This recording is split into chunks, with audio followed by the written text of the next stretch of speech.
Introduction to Ancient India. India has 5,000 years of history, has had extensive contact with other great and powerful civilizations. During the period of the Indus Valley Civilization, India was exposed to Mesopotamia. From the 6th century BCE on, it interacted with ancient Iran and the Hellenistic world. Encounters with the Islamic world started in the 8th century CE. Europeans also interacted with the Indian civilization. India has preserved its essential unity. India's major faith was Hinduism, where 85% of its population believed it. During the ancient and medieval periods, Cambodia and Indonesia also embraced Hinduism. Buddhism originated in India, but became more dominant in East Asia and South Asia, Asian countries, such as China, Tibet, Korea, Japan, Vietnam, Thailand, and Indonesia. After World War II, archaeological research in Pakistan and India greatly increased the knowledge of the historical and geographical spread of the Indus Valley Civilization. From west to east, the Indus Civilization spanned 1,600 kilometers, and from the north to south, 1,100 kilometers. The origin of the Indus Valley Civilization. The Indus Valley was the origin of a unique civilization. As a result of excavations conducted in Pakistan about 115 kilometers northwest of the ancient city of Mohenjo-Daro, we know a lot more about the Indus Valley Civilization. The excavation confirmed a change from nomadic herders to settled agriculturalists that led to the growth of large villages and wealthy towns. In a later excavation between 1950 and 1969, pottery, terracotta, figurines, and seal marking clearly show a transition from a pre- to an early Indus Valley period. The rise and fall of the Indus culture. The writing of the Indus people is preserved on square and rectangular seals cut out of a soft stone called stantalo. The script on the seals, which was used for stamping on clay, remained for over 800 years. Despite intensive efforts, including extensive use of computer technology, Indus script has not been deciphered. The seals provide a useful clue to the understanding of the Indus civilization religion. The Indus symbols are later found in Hinduism and Buddhism. Gods who are part animal and part human. In the meditative position of the gods, and the swastika sign are common features of later Indian religions, also depicted on the seals. The culture of the Indus Valley Civilization remained the same for at least 700 years. The cities that came into their own around 2,500 BCE began to decline at around 1,700 BCE, becoming vast slums. Recurring floods, foreign invasions, changes in climate, geological changes, population growth, and disease are all possible causes of the decline. The Vedic Age. With the decline of the Indus civilization came the arrival of the Aryan peoples, who cultivated and opened up new regions to the east of the Indus River.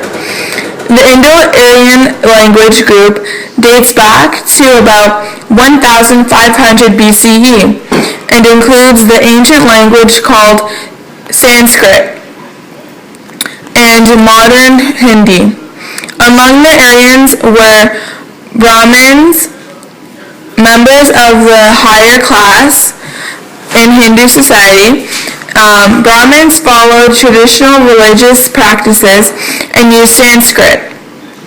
Other peoples who referred to themselves as Aryans were the Iranians, including the Persian family of rulers known as the Achaemenids. The Indo-Iranians settled about 1500 BCE in what is now Afghanistan, northern India, Iran, and Pakistan. The Aryan immigrants spread to the regions covered by the upper Indus River system and the river Saraswati, and later to the east in the land between the rivers Jamuna and Ganges.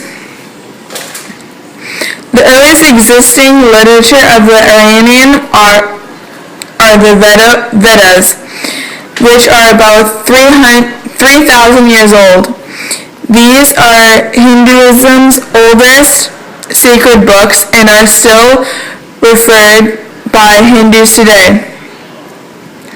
The Vedas were probably composed beginning about 1400 BCE and included the basis of the doctrines about Hindu divinities.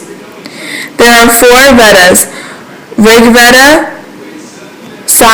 Samaveda, Yajurveda, and the Atharvaveda. Because Hindi law permitted only certain persons to hear the Vedas recited, the works became surrounded by mystery. Northern India, the age of the Kushans. The Kushans conquered India from the 1st to the 3rd century, a dynasty that united the tribes of Central Asia and established rule over the Shakas and the people of the Punjab. Their greatest king, Kanishka, replaced the Shaka rulers in 78 CE. Kushan kings often adopted titles such as King of Kings or Son of God to emphasize their control over minor kings in new territories. Control over international land and sea trade routes made the kings wealthy and powerful. The Kushans were followers of several religions, including Buddhism, Hinduism, and the cult of Mithras. Kushans also encouraged the study of arts and sciences that included aspects from Roman and Greek society. During India's Dark Age, the Mauryan Empire collapsed. Throughout 184 BCE to 320 CE, short-term empires rose and fell. Only the Kushans, Shatavahanas, and Shakas managed to maintain kingdoms for large periods of time. The Gupta Empire. Regarded as the golden age of ancient India, Chandragupta was the first king of the dynasty, and his son Samudragupta was a great conqueror who brought much of northern India under his control. Samudragupta's son, Chandragupta II, defeated the Shakas and is one of the few kings of ancient India who is remembered in literary and folk traditions. The Gupta Empire diminished in size after the death of King Skandagupta. The Hunas ultimately led to the end of the Gupta Empire. King Harsha. King Harsha sustained the glory of the Guptas. His empire stretched from Punjab in the northwest to northern Orissa in the east. The people of his empire lived together in harmony. There was no torture involved in the prosecution of criminals, and there was very low taxes. Harsha was devoted to creating educational institutions and making provisions for highways. Was devoted in creating a greater lifestyle for his people. Pledged to maintain order in society and rule by the principles of justice. Was an extremely generous king who did all he could to donate to charity. He was tolerant of a variety of religions and treated them equally. Was the most powerful ruler of northern India as he conquered the entirety of central and northern India with a massive army, including 5,000 elephants, 20,000 cavalry, and 50,000 infantry. Was defeated by Pulakeshin II, and his rule came down to an end. Regional kingdoms. The focus of Indian history from 650 to 1200 shifts from one empire to multiple kingdoms in the north and south. Most stable dynasties of the era were found in the south. The Cholas was a long-lasting and powerful dynasty from 897 to 1120. The Cholas had active trade with Eastern Asian powers due to the fact that they were a maritime force. Muslim rule in India. Muslims arrived on the Indian subcontinent in 712. Muslim rule spread from the Indus River to Multan in the Punjab. While the Arabs attempted to conquer more territories, they were quickly stopped by the more powerful Hindus. Muslims permanently settled in the north of India, Afghanistan. Delhi Sultanate was established in 1206 and it meant the destruction of Hindu rulers. The Delhi Sultanate period lasted from 1206 to 1526. From 1206 to 1296, the Delhi Sultans strengthened their rule in the north. Muslim conquest in southern India. Alauddin Khalji from 1296 to 1320 was the first sultan to invade southern India. Both raids were successful and always resulted in winning valuables like gold and silver. He also helped spread Islamic culture towards the south of India. Alauddin was regarded as a great administrator. He could maintain a well-paid army of 100,000 soldiers. Alauddin had many spies who reported conspiracies against the sultans. He was the first to introduce the concept of government control through intervention. Sultan Muhammad bin Tughlaq desired to build a permanent political presence in southern India. Muhammad's empire began to fall apart during the last decade of his reign, and Sultanate rule in the north continued from 1351 to 1526.